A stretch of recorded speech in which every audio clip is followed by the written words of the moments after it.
caché. Donc. Il va y avoir que moi qui dois le voir. Ah ouais, tout à fait. C'est possible.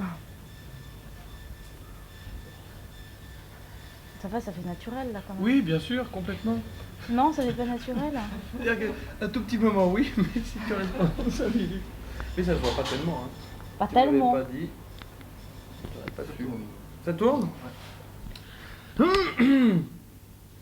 Bien. Pour le micro, il Oui. suffit de tenir vaguement comme ça, parce qu'il est un super micro. Disons, pas comme ça, mais Il est pas joli, mais.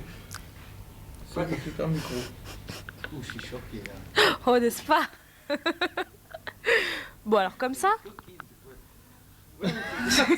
Ça c'est vraiment. Ça c'est très naturel. Et si tu pouvais rester 10 minutes comme ça, ce serait parfait. D'accord, bon, et on y va alors. On y va. Bien Gilles, ton premier album s'appelait À peine 21, ça fait près de 4 ans. Est-ce que tu souffres toujours d'avoir grandi trop vite? Non, pas du tout, c'est passé tout ça. Non, non, j'ai pas grandi trop vite, j'ai grandi à mon rythme en fait. Dans la petite chanson, il y avait marqué que j'ai trop vite grandi. C'est vrai qu'il y avait des choses qui devaient être un petit peu fortes tout de suite, mais en fin de compte, je regrette rien, mais je suis très contente. Alors tu as disparu il y a 3 ans à peu près. J'ai pas disparu il y a... Oui, j'ai pas disparu il y a 3 ans parce qu'il est sorti il y a 3 ans et demi et j'ai passé 2 ans et demi à faire de la promotion. Sur 4 singles. Pour cet album-là. Voilà. Donc j'ai pas disparu du paysage médiatique pendant 3 ans, j'ai disparu pendant 1 an. Je voulais pas t'embêter, hein. Non, non, mais... Donc, je reprends la question, ça fait donc 4 ans, 3 ans et demi, 4 ans que cet album est sorti. Ouais. Tu en ressors un deuxième 4 ans après. Ouais. Voilà. Alors, qu'est-ce qui a changé pour toi au niveau de tout ce milieu médiatique? C'est-à-dire que tu avais abordé ce milieu relativement jeune, maintenant tu recommences un peu la même chose, Ouais. et tu es beaucoup plus vieille maintenant. Beaucoup plus, oui, effectivement. Est-ce qu'on voit les choses de la même manière? Est-ce qu'on reprend ce qu'on connaissait à l'époque et comment dire, on aborde le problème avec de manière différente ou de... Oui, mais j'ai jamais abordé les choses d'une certaine manière, quoi. Je les ai toujours abordées telles qu'elles sont venues, en fait. Il y a des choses qui ont changé, j'imagine, en 4 ans quand même, en toi. De ma manière de voir le monde du spectacle, tout ça, le showbiz? Non, non. Je me suis jamais fait tellement d'illusions là-dessus, donc j'ai pas eu de désillusions.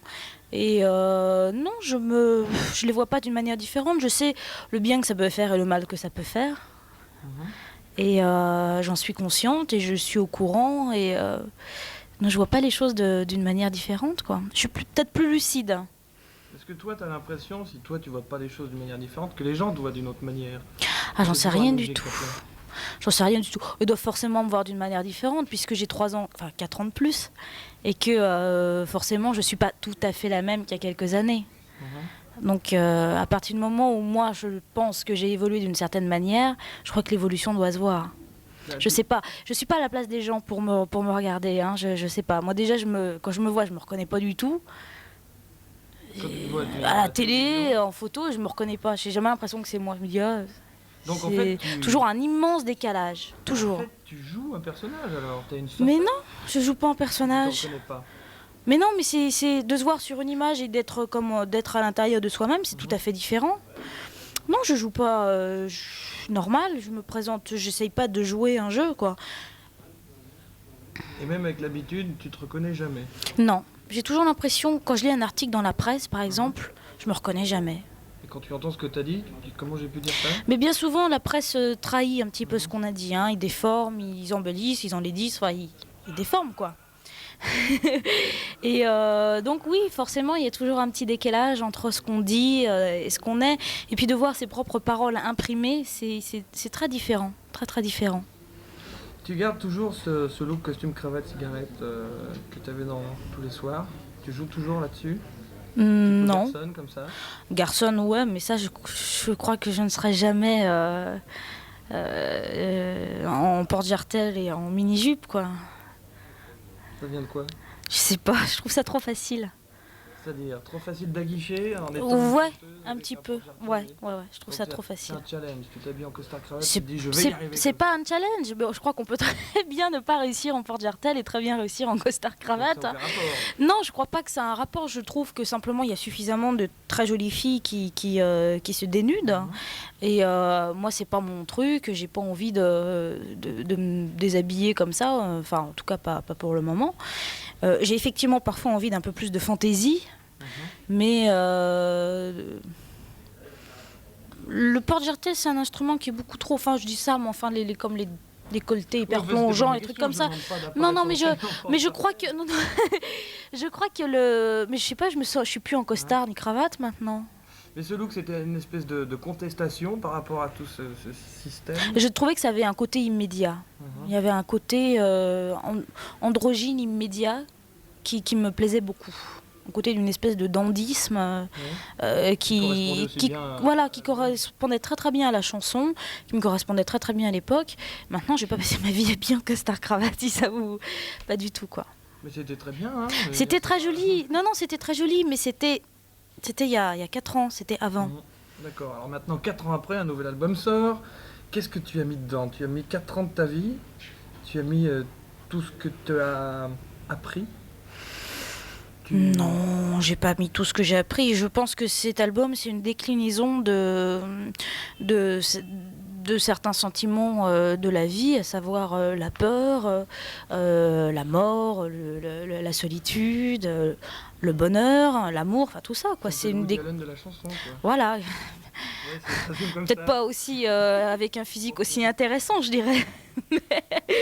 Non, je sais pas. Si tu continues à mettre des costards et des cravates, ça pourrait jouer, hein. Ouais. Les cheveux un peu dégarnis. Mm. Bon, alors on termine avec... C'est intelligent, ça. C'est une réflexion très intelligente. Le costard cravate? Non, le Woody Allen. Oui, ouais. Je suis un peu spirituel. Alors donc, on va vite terminer avec le clip, parce que tu m'embêtes. Tiens, c'est tout ce qui nous sépare, c'est aussi le single. On parlera peut-être en parenthèse de Natalie Wood, qui sera le prochain, 45 jours. Ouais, exact.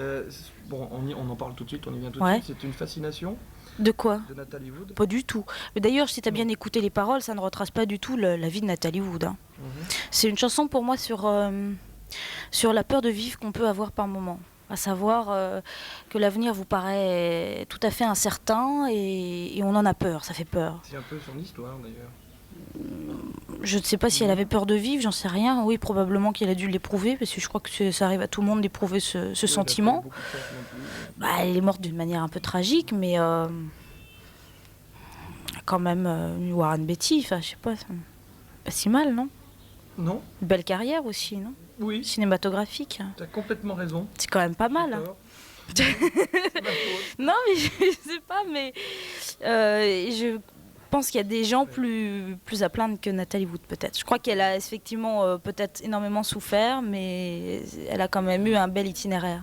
Alors il y a quand même une forme d'hommage, on peut pas appeler une chanson Natalie Wood sans qu'il y ait une forme... Ou alors c'est le nom. C'est une référence à un film qu'elle a fait avec Elia Kazan qui s'appelle La fièvre dans le sang. Et quand je dis, même si tu as beaucoup le goût de désespoir en toi comme Natalie Wood, c'est effectivement une référence à Natalie Wood. Maintenant, ça n'a pas de rapport avec sa vie, ni même sa destinée ou ses films, quoi. D'accord. Alors ça, c'est pour le prochain. Maintenant, on va rester au présent avec tout ce qui nous sépare. On va voir le clip tout de suite. Est-ce que tu as un tout petit truc à nous raconter, un truc drôle sur ce clip? C'est le seul truc drôle dans le clip, c'est le moment qu'on voit avec le cheval à la fin. Parce que ce clip, on est parti le tourner, en fait, c'est le même type qui a fait ma pochette de disque, hein, qui a fait le clip.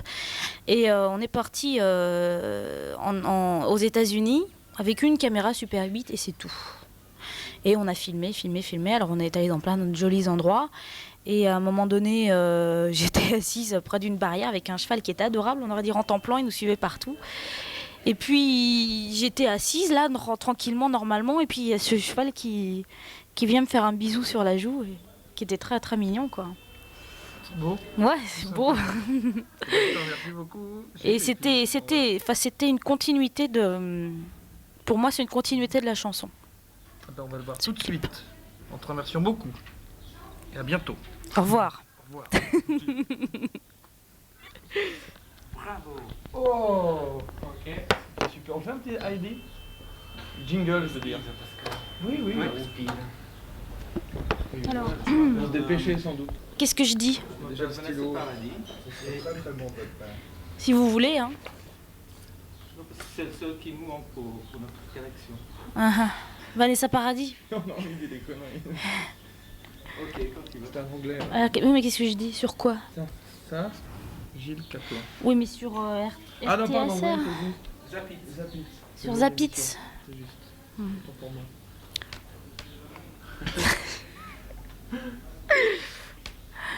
Bonjour, c'est Gilles Caplan, la charmeuse de serpent sur Zapitz. C'est bon? Essayez, faut refaire, Claude a parlé. Oh, mais il a Non, parti, c'est il est bon. parti. Oh, Après, c'est bon. vous couperez, vous couperez. C'est bon, je te remercie beaucoup, je vous remercie beaucoup. Merci pour Woody Allen. Hein. Sympa, hein? Ça, C'est vrai, je sais pas à qui elle ressemblait. C'est pas l'aspect physique, c'est l'aspect mental, moi, que j'ai. Ah, excuse-moi. Par hasard.